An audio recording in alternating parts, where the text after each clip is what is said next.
بسم اللہ الرحمن الرحیم الحمد للہ رب العالمین والعاقبۃ للمتقین والنار للعاصین ثم الصلاة والسلام علی اشرف الانبیاء والمرسلین محمد وآلہ الطیبین الطاہرین المعصومین المنتجبین الغر المیامین ولعنۃ اللہ علی اعدائہم وغاصبی حقوقہم ومنکری فضائلہم من اول ظلمہم الی لقاء یوم الدین رب اشرح لی صدری ویسر لی امری واحلل عقدۃ من لسانی یفقہوا قولی اما بعد فقد قال اللہ تبارک وتعالی فی محکم کتابہ المجید وفرقانہ الحمید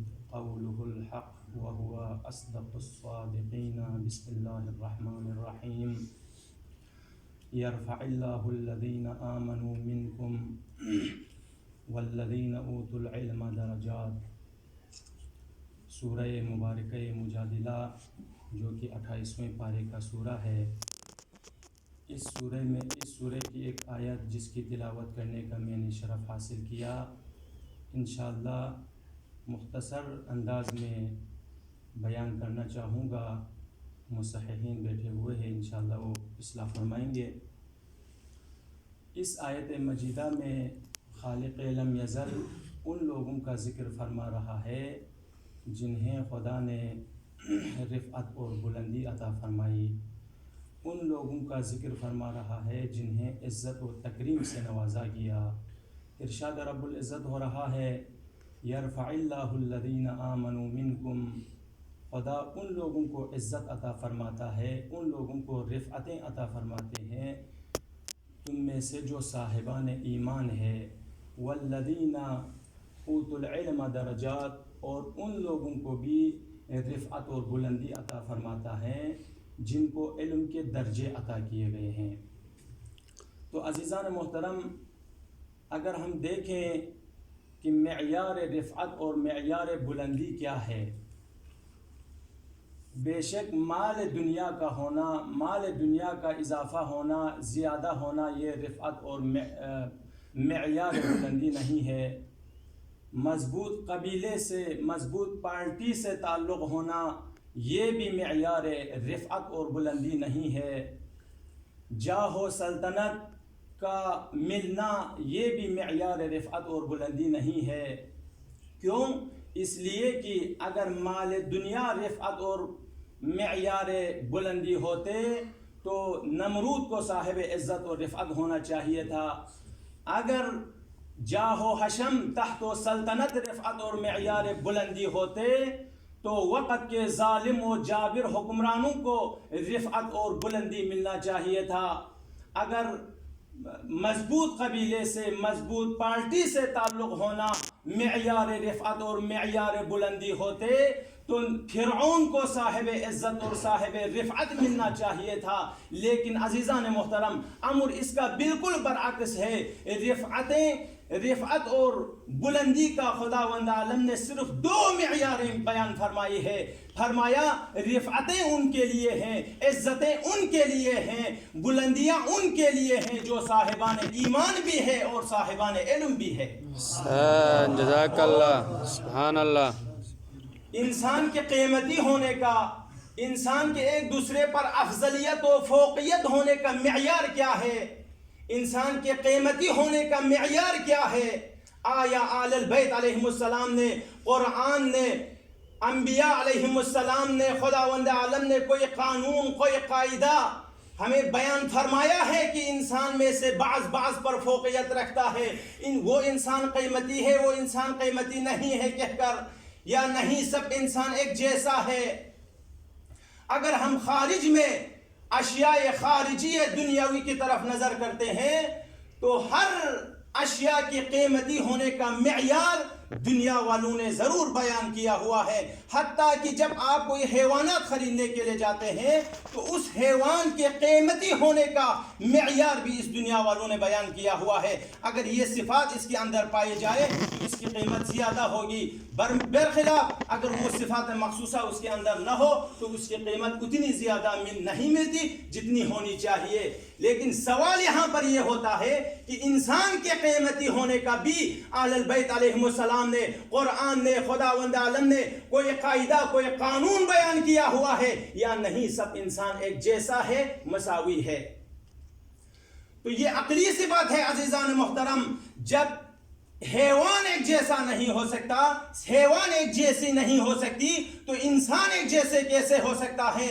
لہٰذا ہم در امیر المؤمنین پر بیٹھے ہوئے ہیں، خود مولا سے پوچھتے ہیں، مولا آپ ہمیں فرما دیجئے کہ انسان کے قیمتی ہونے کا معیار آپ کے نزدیک کیا ہے؟ تو مولا فرماتے ہیں اکثر الناس قیمتا اکثرهم علما واقل الناس قیمتا اقلهم علما۔ مولا فرماتے ہیں ایمان کے بعد سب سے زیادہ قدر و قیمت اس انسان کی ہے جس کے پاس علم سب سے زیادہ ہے، اور اس انسان کی کوئی قدر و قیمت نہیں ہے جس کے پاس علم نہیں ہے۔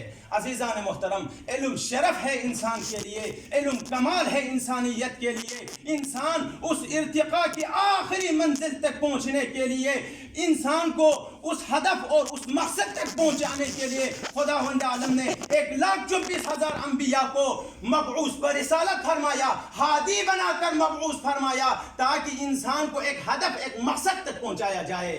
اس ہدف اور اس مقصد تک جو کہ ارتقاء کی وہ آخری منزل ہے، تب تک نہیں پہنچ سکتا جب تک انسان علم سے منسلک نہیں ہوتا۔ سبحان اللہ، جزاک اللہ۔ مولا امیر المومنین بھی ارشاد فرماتے ہیں کہ رضیت قسمت الجبار فینا لنا علم وللأعداء مال فإن المال يفنى عن قریب والعلم باق لا يزال۔ مولا فرماتے ہیں ہم تقسیم پروردگار پر راضی ہے جس نے ہمارے حصے میں علم کو قرار دیا لیکن ہمارے دشمنوں کے حصے میں مال کو قرار دیا۔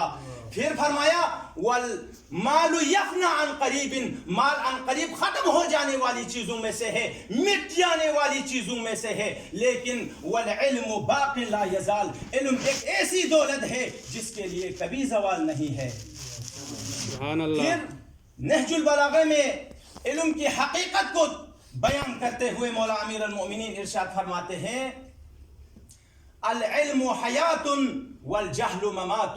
مولا فرماتے ہیں علم زندگی ہے، جس کے پاس بھی علم ہے مت سمجھنا وہ مر گئے ہیں، مرنے کے باوجود بھی وہ زندہ ہے، لیکن جس کے پاس علم نہیں مت سمجھنا وہ زندہ ہے، زندگی کے باوجود بھی وہ مرا ہوا ہے۔ ایک اور جگہ پر فرماتے ہیں العلم نور یقذفہ اللہ فی قلب من یشاء۔ دوسرے مقام پر فرماتے ہیں العلم رأس کل خیر والجہل رأس کل شر۔ مولا فرماتے ہیں ہر اچھائی کی بنیاد اور اساس علم پر ہے، اس کے برخلاف ہر برائی کی اساس اور بنیاد جہالت پر ہے۔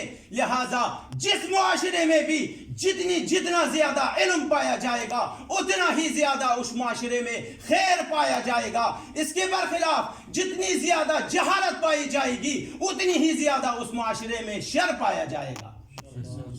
نعرہ تکبیر، نعرہ رسالت، نعرہ حیدری۔ جزاک تو اللہ۔ عزیزان محترم، ہمارے اور مولا امیر المؤمنین کے نزدیک، اہل البیت علیہم السلام کے نزدیک معیار زندگی اور معیار موت میں بہت بڑی فرق ہے۔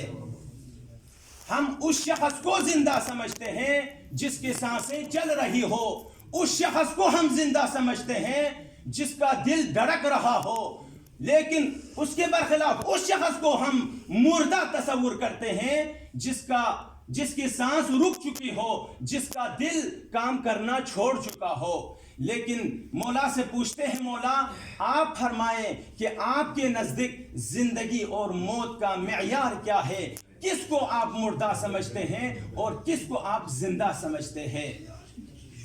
تو مولا امیر المؤمنین علیہ السلام ارشاد فرماتے ہیں کہ الناس موتا واہل العلم احیاء۔ مولا نے ایک قاعدہ کلیہ قاعدہ عمومی ہمیں دے دیا کہ انسان کی زندگی اور موت کا معیار معلوم کرنا ہے تو یہ قاعدہ کلیہ لے لیں. مولا نے فرمایا الانسان موتا الناس موتا واہل العلم احیاء. مولا نے فرمایا لوگ سب کے سب مرے ہوئے ہیں، اگر زندہ ہے تو اہل علم زندہ ہے. سبحان اللہ. اس سے بھی بڑھ کر کسی اور مقام پر فرمایا جناب کمیل سے خطاب کرتے ہوئے یا کمیل انما ہلک خزان الاموال وهم احیاء فالعلماء والعلماء باقون ما بقی الدہر اعیانهم مفقودہ وامثالهم فی القلوب موجودہ. ایک کمیل جنہوں نے مال دنیا اکٹھا کرنے میں اپنے اوقات کو صرف کیا، جنہوں نے مال دنیا میں جمع کرنے میں مصروف ہو گئے، مت سمجھنا وہ زندہ ہے، زندگی کے باوجود وہ مردہ ہو گئے، ہلاک ہو گئے. لیکن والعلماء باقون ما بقی الدہر، عالم کبھی نہیں مرتا، جب تک زمانہ باقی ہے تب تک عالم باقی رہے گا، سالم رہے گا، جاوید رہے گا. پھر فرمایا مولا نے کہ اگرچہ وہ عالم علی الظاہر ہمارے آنکھوں سے دور ہو جاتے ہیں، ہمارے آنکھوں سے غائب ہو جاتے ہیں، اعیانہم مفقودہ، اگرچہ وہ ظاہری آنکھوں سے دور ہو جاتے ہیں لیکن وہ امثالہم فی القلوب موجودہ، ان کی یادیں، ان کی تصویریں ہمیشہ ہمیشہ کے لیے ہمارے دلوں میں زندہ رہیں گے. سبحان اللہ. اس کے لیے نہ فقط ہزاروں بلکہ لاکھوں مثالیں تاریخ اسلام میں موجود ہے. نمونے کے طور پر ایک مثال جیسے کہ شیخ مفید علیہ الرحمہ، وہ عظیم ہستی ہے، اس عظیم ہستی کا نام ہے جسے مفید لقب ہی امام زمان اجل اللہ تعالی فرجہ شریف نے عطا فرمایا. وہ توقی، وہ خط جو امام زمان نے شیخ مفید کے نام لکھا، اس میں اس کے اوپر یہ تحریر موجود ہے کہ الی الاخ الرشید الشیخ المفید. وہ شیخ مفید جب ایک دن خواب میں دیکھتے ہیں، عالم خواب میں درس پڑھا رہے ہیں، اتنے میں سیدہ کونین زہرا مرضیہ سلام اللہ علیہا اپنے بچوں کے ہمراہ تشریف لاتی ہے اور فرماتی ہے اے شیخ مفید میرے ان دو بچوں کو حسن و حسین کو تعلیم دے دو. جو ہی خواب سے بیدار ہوا، شیخ مفید دن کو درس دینے میں مصروف تھے، اتنے میں ایک شہزادی اپنے بچوں کو اب ساتھ لے کر شیخ مفید کے سامنے آ جاتی ہیں اور فرماتی ہے اے شیخ مفید میری ان دو بچوں کو سید مرتضیٰ اور سید رضی کو آپ تعلیم دے دو. شیخ مفید کو اپنے خواب کا تعبیر مل گیا. کتنے خوش نصیب ہے وہ دو بچے جن کے خواب کے تعبیر بن کر حسن و حسین کے خواب کے تعبیر بن کر یہ دو بچے شیخ مفید کے سامنے تشریف لائی. سبحان اللہ. وہی سید رضی رحمت اللہ علیہ ہے جنہوں نے کلام امیر المؤمنین کو اکٹھا کر کے جمع کر کے ہم تک پہنچایا.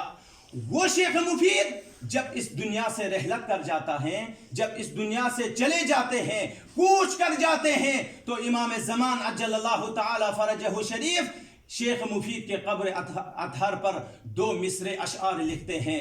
اشعار کچھ اس طرح سے ہیں کہ لا صوت الناعی بفقدک انہ یوم علی آل رسول عظیم. اے شیخ مفید، تیرے موت کی خبر دینے والا کبھی تیرے موت کا خبر نہ دے دے، اس لیے کہ تیرے موت کا دن آل رسول کے لیے بہت عظیم مصیبت کا دن ہے. پھر فرمایا ان کنت قد غیبت فی جسد الثری. اے شیخ مفید، اگرچہ تو اس مٹی کے نیچے دفن ہو گیا، اس مٹی کے نیچے غائب ہو گئے، لیکن فالعلم والتوحید فیک مقیم. اے شیخ مفید، تیرا وہ درس علوم، تیرا وہ درس توحید، تیرا وہ علوم جو ہمیشہ ہمیشہ کے لیے زندہ رہے گا. پھر آخری جملہ عزیزان محترم، پھر زحمت تمام، مولا نے فرمایا فالقائم المہدی یفرح کلما طلیت علیک من الدروس علوم. اے شیخ مفید، تیرے زمانے کا امام تجھ پر اس وقت بہت بڑا راضی ہوتا تھا جب تو بیٹھ کے بچوں کو ہمارے علوم پہنچا رہے ہوتے تھے, ہمارے علوم شائع کر رہے ہوتے تھے. اس وقت تیرے زمانے کا امام تجھ پر بہت بڑا راضی ہوتا تھا. کہنے کا مطلب یہ ہے عزیزان محترم, جو عالم ہے وہ کبھی نہیں مرتا, جو جاہل ہے وہ کبھی زندہ نہیں ہو سکتا. ارتقاء کے اس منزل تک پہنچنے کے لیے, جس منزل تک پہنچانے کے لیے خداوند عالم نے اشرف المخلوقات بنا کر انسان کو خلق فرمایا, جس منزل تک پہنچانے کے لیے خداوند عالم نے انسان کے ہادی کے لیے, ہدایت کرنے کے لیے 1,24,000 انبیاء کو مبعوث برسالت فرمایا, اہل البیت علیہم السلام کو ہمارے لیے ہادی کے طور پر منتخب فرمایا, اس مقام و منزلت پر تب تک نہیں پہنچ سکتا جب تک علم سے منسلک نہیں ہوتا. سبحان اللہ. اسی پر اکتفا کرتا ہوں, شاید ٹائم بھی آ چکا ہے, اور درگاہ رب خداوندہ ہم سب کو